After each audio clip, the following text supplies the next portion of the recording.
ఎక్కువ ఆర్ఎస్ఎస్ సంబంధించిన నాయకులు ఇక్కడ ఏం జరుగుతుందనేది పైన వాళ్ళకి చెప్తారు అధిష్టానానికి అంటారు కదా!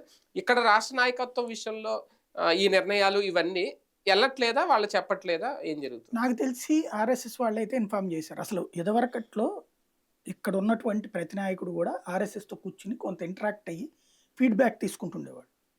సంఘ పరివార సంస్థలందరితో ఆర్ఎస్ఎస్ మీటింగ్ పెట్టుకొని, అవును. అందులో ఒక్కొక్క హెడ్‌ని పట్టుకొచ్చి హ్మ్. వాళ్ళందరూ కూర్చొని బీజేపీ రాష్ట్ర నాయకత్వం ఆళ్ళతో కూర్చునేవాళ్ళు. వాళ్ళు కొన్ని ప్రపోజల్స్ చెప్పేవాళ్ళు నడిచేది. హ్మ్. ఇప్పుడు అట్లాంటిది జరగట్లే ఈ మధ్య కాలంలో. అదే. ఆ! అది జాతీయ స్థాయిలో గూడా కోపమొస్తుంది ఆర్ఎస్ఎస్‌కి.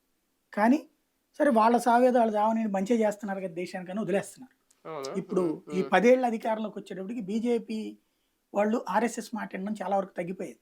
హుహు. హ్మ్. నిర్ణయాలు ఈవెన్ అమిత్ షా ఈళ్ళు ఒకసారి ఎళ్లి కూర్చుంటున్నారు గానీ, హ్మ్. ఆర్ఎస్ఎస్ ఫీడ్‌బ్యాక్‌ని తగ్గించేసుకున్నారు. హుహు. హ్మ్. దాని పర్యవసానమే అంటే ఇప్పుడు అమిత్ షా కూడా రాష్ట్రాల్లో సర్వేలు చేయించుకుంటారు. ఎప్పటికప్పుడు ఫీడ్‌బ్యాక్ తీసుకుంటారు అంటారు గదా! ఆంధ్రప్రదేశ్ విషయంలో చేయట్లేదా? ఆ ఫీడ్‌బ్యాక్ ఎళ్ళట్లేదా? చేశారు. కాకపోతే ఇక్కడైతే 2 పార్టీల మధ్యన ఉందన్నటువంటి సర్వేలే వస్తాయి గదా! హ్మ్. హ్మ్. లీడర్ కావాలండి. ఒక బలమైన లీడరు. నేను పార్టీని నడిపిస్తాను. హ్మ్. నాకు వదిలిపెట్టండి అనేవాడు గావాలి. హ్మ్. హ్మ్. అవును. అట్లాంటిది లేకపోవడం అన్నది ఆళ్ళ దురదృష్టం. హ్మ్. రైట్ చూద్దాం మొత్తానికి పురంధేశ్వరి గారి విషయంలో లేదంటే ఆమె తీసుకుంటున్న నిర్ణయాలు ఎవరికి